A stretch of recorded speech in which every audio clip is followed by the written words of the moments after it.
un jeu avec Scratch, 5e épisode dans lequel nous allons voir un nouveau code pour obtenir des déplacements du lutin comme nous avions fait dans le premier épisode, mais ici nous allons pouvoir avoir des mouvements qui sont plus fluides.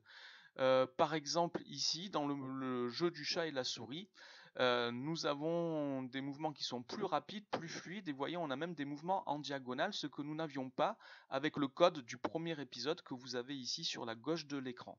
Donc nous allons apprendre à écrire ces scripts avec Scratch et nous y allons tout de suite. Alors nous y voilà, nous retrouvons ici les scripts que nous avons écrits dans le premier épisode, les déplacements du lutin en pressant sur les flèches. Donc ici par exemple quand je clique sur la flèche gauche, on met le sens de rotation à gauche ou droite pour pouvoir orienter le lutin dans le bon sens. Je l'oriente vers la gauche, à moins 90 degrés c'est vers la gauche, on le fait avancer de 10 et on passe au costume suivant, ce qui donne l'impression que le lutin marche. Et j'ai le même genre de script pour quand je clique sur la flèche droite, la flèche haut ou la flèche bas.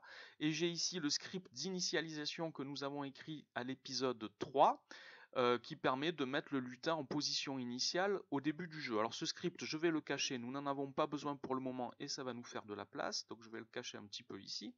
Et nous allons nous occuper de ce script là. Alors on va changer la façon de faire. L'inconvénient donc ici vous avez compris, c'est que le mouvement n'est pas très fluide. Si j'appuie sur deux flèches en même temps, il ne se passe rien de spécial. On ne va pas en diagonale par exemple. Donc le script que nous allons écrire maintenant permettra de faire ça.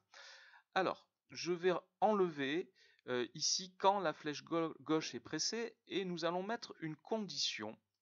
Nous allons effectuer ce script si je vais dans les capteurs, et dans les capteurs, j'ai un capteur qui me permet de voir si une touche est pressée. Donc je vais faire le script si la touche flèche gauche est pressée. Donc on voit que ça ne change pas grand chose, sauf qu'il va falloir avoir ici un événement quand le drapeau vert est cliqué. C'est plus l'événement quand une touche est cliquée.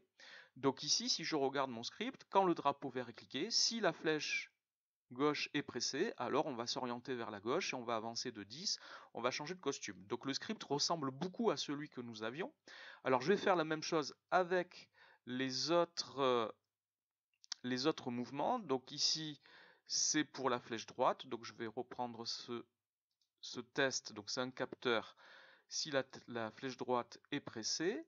Je vais reprendre celui-ci pour la flèche haut, donc ça je vais l'enlever.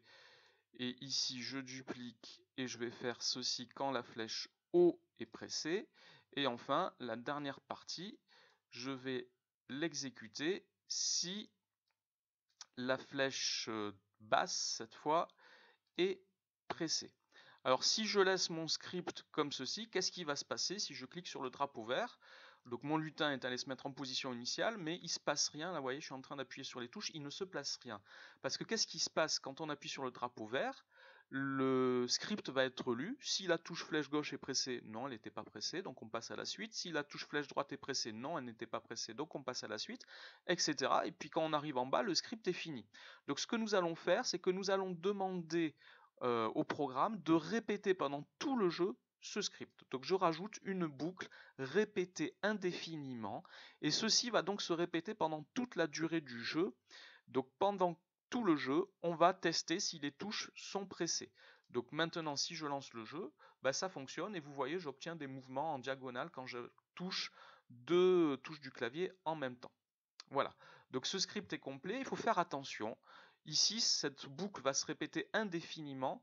On ne peut rien rajouter en dessous de la boucle. Vous voyez ici, c'est le bas de la boucle, ici c'est lisse, le bas du bloc est lisse.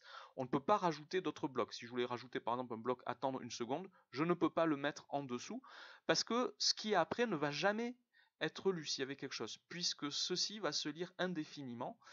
Donc il faudra faire attention, ça peut être source d'erreur dans un programme, ça peut bloquer un jeu par exemple.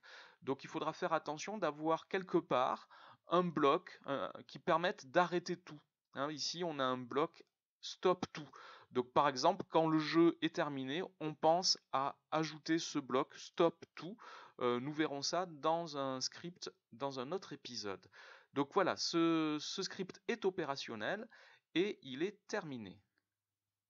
Cet épisode est donc terminé aussi. Ne ratez pas le prochain épisode dans lequel nous verrons comment ajouter de l'interaction entre des lutins. À bientôt.